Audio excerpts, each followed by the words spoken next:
2,62,000 blah blah in the right hand column, last column, 2 lakhs to Priyanka Gandhi. Okay, now so she is also now on board. Step 4, 7-story Herald House is illegally opened for renting. हाँ, ये जो Herald house है ना, page अभी आ रहा हूँ, वो page इसमें रेंटिंग का नहीं है, बट आप जाकर देख सकते हो, या आप उस इस मई का अखबार देखोगे तो देखोगे that SM Krishna is inaugurating a 2 floors of passport seva kendra,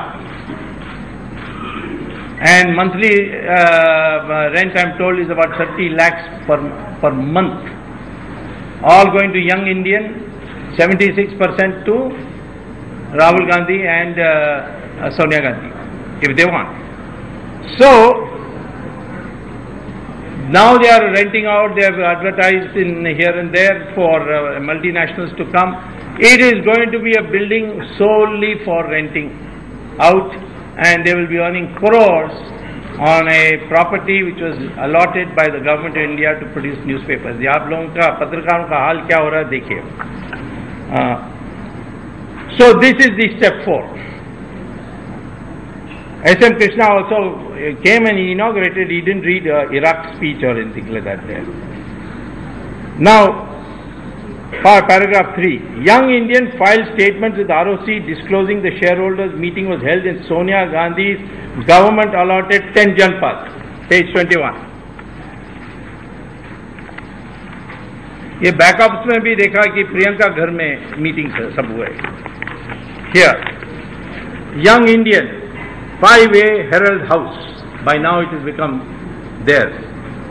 Notice is hereby given that an annual general meeting of the members of the Young Indian will be held on the 15th day of May 2012 at 3 p.m. at 10 Janpath, New Delhi, to transact the following business. House allotment letters to all of us. I have lived in government houses for years. One line is there: you shall not conduct any commercial activity in this government premise, and your allotment will be cancelled if you do. I intend to write a letter for that.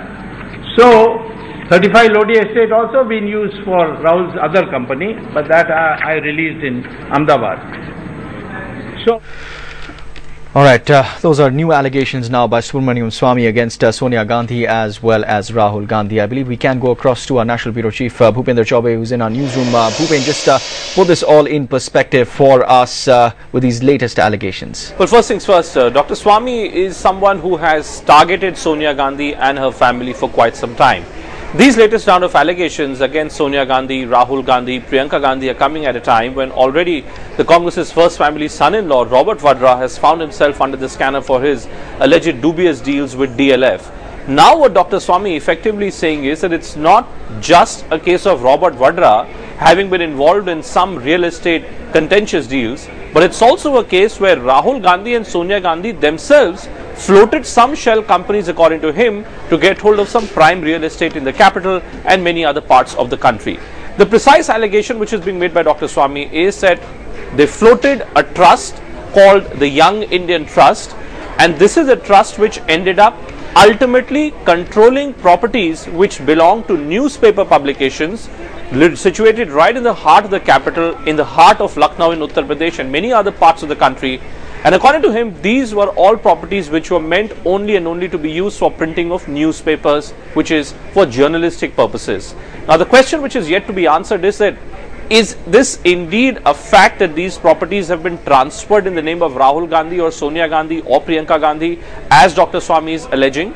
If these properties indeed have been transferred in their names, then what is it that's really happening on these properties right now? What is the nature of commercial activity, as he's claiming, that's taking place? The second allegation which Dr. Swamy has made is related to a case of violation of corporate laws, where he says that according to the information which he has got from the registrar of companies, a meeting had taken place at 10 Janpat, which in the official records is shown as the residence of Sonia Gandhi, who happens to be also a Congress MP from Raebareli. And her son is an individual who also happens to be an MP from the nearby constituency of Amethi. What Dr. Swamy is now saying is that if indeed this meeting did take place, and that's a violation of the law of the land, which does not entitle an elected representative to use that government premises for commercial activity. Yet again, is this a fact that indeed there was a commercial activity that was taking place? At the moment, we really don't have any response from the Congress party, but we have tried our best to speak to representatives of Rahul Gandhi, of Priyanka Gandhi.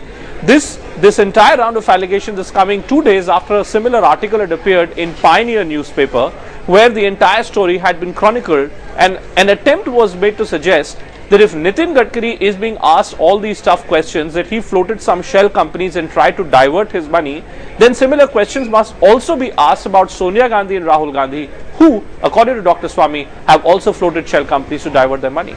Right, and Bhupen, in the past we've seen the kind of allegations that and revelations that Subramaniam Swamy has made regarding, of course, the 2G scam as well. How much momentum do you foresee these latest allegations gaining in the next few weeks? Well, these are allegations which are coming on a day or another when Arvind Kejriwal is in Farrukhabad, and India Against Corruption has launched a no-holds-barred campaign against Salman Khurshid and the Congress party.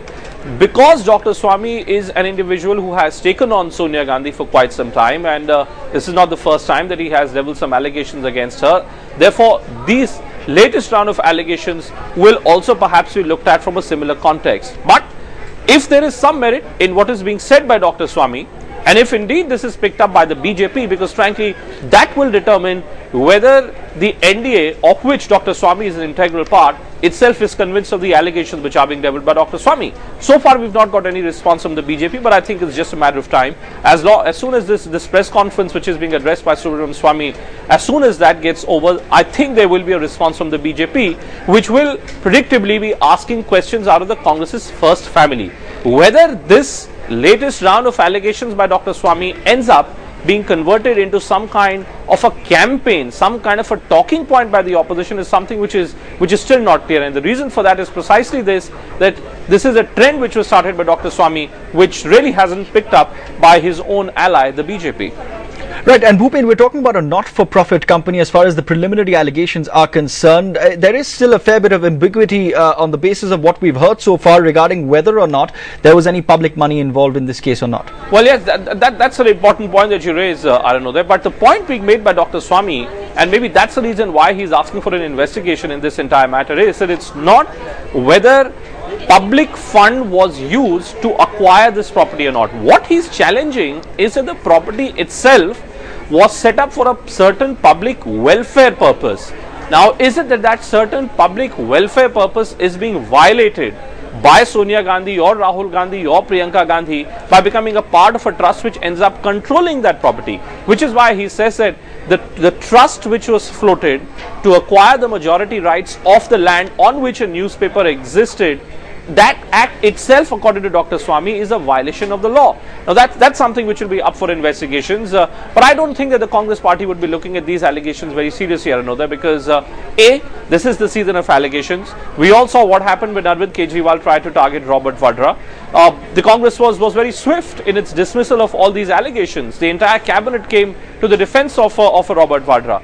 Today, because these allegations are being made by Subramaniam Swamy, I think that once again the Congress's spokespersons will be fielded to convert this into a political talking point, suggesting that this is not the first time that Dr. Swamy would have leveled these allegations, and therefore they would perhaps simply restrict themselves to dealing with this entire matter only at a political level. That's right.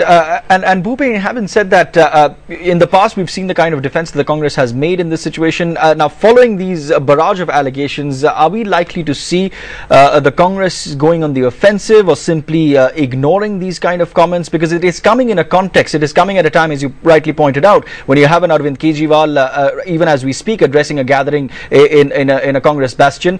How is this likely to be met? Well, just look at the sequence of events over the last couple of weeks. You first had Narendra Modi, Gujarat Chief Minister, who levelled a direct accusation against Sonia Gandhi when he said that the Congress President's political secretary Ahmed Patel himself, according to Mr. Modi, was involved in a coal scam. You then had Arvind Kejriwal, who raised some tough questions against Robert Vadra in his first expose. Yesterday, Arvind Kejriwal raised some similar tough questions against the kind of influence Mukesh Ambani's Reliance Industries Limited had on the Congress party and on UPA government's functioning. You now have Swamy himself, who is jumping in the bandwagon and now asking some tough questions against Sonia Gandhi and Rahul Gandhi. I think ultimately what it does is that it ends up creating an environment of suspicion around the Gandhi family. What this entire campaign will do is that it will perhaps force the Gandhis themselves to break their self-imposed silence. 2004, when the UPA came to power, to 2012, I can count on my fingertips the number of times Sonia Gandhi would have spoken out either in Parliament or outside Parliament, or Rahul Gandhi would have spoken out either in Parliament or outside Parliament. Yes, Priyanka Gandhi and Robert Vadra are private citizens, they are not elected representatives, but then if there is this barrage of allegations which is made against Sonia Gandhi and Rahul Gandhi, and even if for a moment one were to assume that there is no merit in these allegations, then who will say this clearly that there is no merit in these allegations? Will we once again see top cabinet ministers jumping in to ring fence their president? Will we hear at all from the Congress president or from Rahul Gandhi and what they make out of all these allegations which are being levelled against their family members? I think the damage which is being done on the Gandhi family's own credibility is what will now become the central talking point. It is not about just the allegations which are being made by Dr. Swamy. It is also about the circumstances which exist now, the nature of business deals which have taken place through Robert Vadra. Now Dr. Swamy suggesting that maybe some similar business deals may also have taken place at the level of a Rahul Gandhi, or as he suggests even a Sonia Gandhi. These are all matters up for investigations, but there are questions which are being raised. Question is that no one from the Gandhi family seems to be answering all these questions. That's right, and Subramaniam Swamy taking that up now, saying that he will also be approaching the court and he demands a CBI investigation. Bhupen Chaubey, thanks very much for putting all of that in a perspective.